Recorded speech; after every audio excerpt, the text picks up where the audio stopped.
Hello everyone, আসসালামু আলাইকুম। আজকের ভিডিওতে আমরা সিলভিয়া প্লাথের লেখা মর্নিং সং কবিতাটি সামারি এবং লাইন বাই লাইন এক্সপ্লানেশন দেখব। ভিডিও শুরুতে সামারিটা একটু দেখে নিই। মর্নিং সং কবিতায় একজন মায়ের দৃষ্টিতে তার নবজাতক শিশুর জন্ম ও তার প্রতি ধীরে ধীরে গড়ে ওঠা ভালোবাসার অনুভূতি প্রকাশ পেয়েছে। শিশুর জন্মের পর মা প্রথমে কিছুটা দূরত্ব অনুভব করেন। তিনি যেন নতুন এই জীবনের সাথে মানিয়ে নিতে সময় নিচ্ছেন। শিশুর জন্মকে কবি তুলনা করেছেন একটি নতুন সৃষ্টির সাথে, যেন ঘড়ির মতো নিয়মিত চলা একটি জীবনের শুরু। শিশুর কান্না, শ্বাস প্রশ্বাস আর ছোট ছোট নড়াচড়া মায়ের মনোযোগ আকর্ষণ করে। ধীরে ধীরে মা শিশুটির প্রতি গভীর মমতা ও স্নেহ অনুভব করতে শুরু করেন। কবিতার শেষে মা শিশুর শব্দ ও উপস্থিতির প্রতি অভ্যস্ত হয়ে ওঠেন এবং তার প্রতি ভালোবাসা আরও গভীর হয়। শিশুর প্রতিটি শব্দ যেন মায়ের কাছে সঙ্গীতের মতো শোনায়। এটাই মর্নিং সং, এটাই এই কবিতার মূল ভাব। মর্নিং সং কবিতাটি মোট 18 লাইনের। এখানে 6টি স্তাবক আছে বা স্ট্যান্জা আছে এবং প্রতিটি স্ট্যান্জায় 3টি করে লাইন আছে। Love set you going like a fat gold watch. ভালোবাসা তোমার জন্ম দিয়েছে, তোমার জীবন শুরু হয়েছে যেন একটি মূল্যবান সোনার ঘড়ির মতো। The midwife slapped your footsoles and your bald cry. ধাত্রী তোমার পায়ে চাপড় দেয় আর তুমি জোরে কাঁদতে শুরু করো। Took its place among the elements.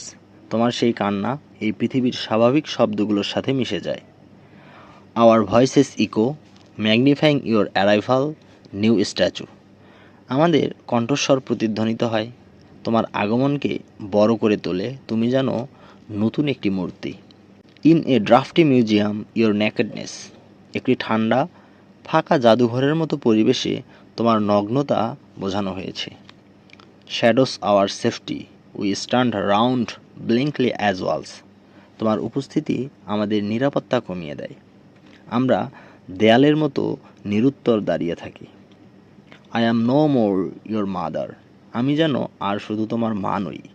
Then the cloud that distils a mirror to reflect its own slow. আমি যেন মেঘের মতো যা নিজের প্রতিচ্ছবি দেখার জন্য বৃষ্টি ঝরায়। ইফেসমেন্ট অ্যাট দ্য ওয়াইন্ডস হ্যান্ড। যে বাতাসে ধীরে ধীরে মিলিয়ে যায়, অর্থাৎ আমি নিজেকে হারিয়ে ফেলেছি। All night your moth breath. সারা রাত তোমার হালকা কোমল শ্বাস। Flickers among the flat pink roses I wake to listen. গোলাপের মাঝে আলোর মতো কাঁপে, আমি জেগে উঠে তা শুনি। এ ফার্সি মুভস ইন মাই ইয়ার। আমার কানে যেন দূরের সমুদ্রের শব্দ শোনা যায়। এখানে শিশুর শ্বাস প্রশ্বাসের শব্দকে বোঝানো হয়েছে। One cry and I stumble from bed cow heavy and floral.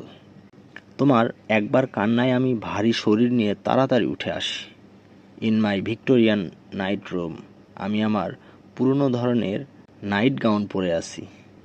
Your mouth opens clean as a cat's the window square.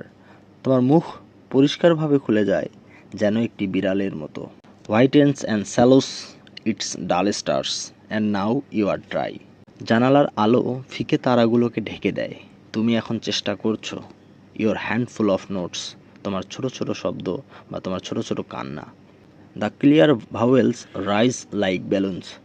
তোমার পরিষ্কার শব্দগুলো বেলুনের মতো উপরে উঠে খুব সুন্দর ও মধুর শোনায়। তো সর্বশেষ ফাইনালি মূল অনুভূতি হচ্ছে, এই কবিতায় মা প্রথমে শিশুর সাথে কিছুটা দূরত্ব অনুভব করেন, কিন্তু ধীরে ধীরে তার প্রতি গভীর ভালোবাসা ও মমতা গড়ে ওঠে।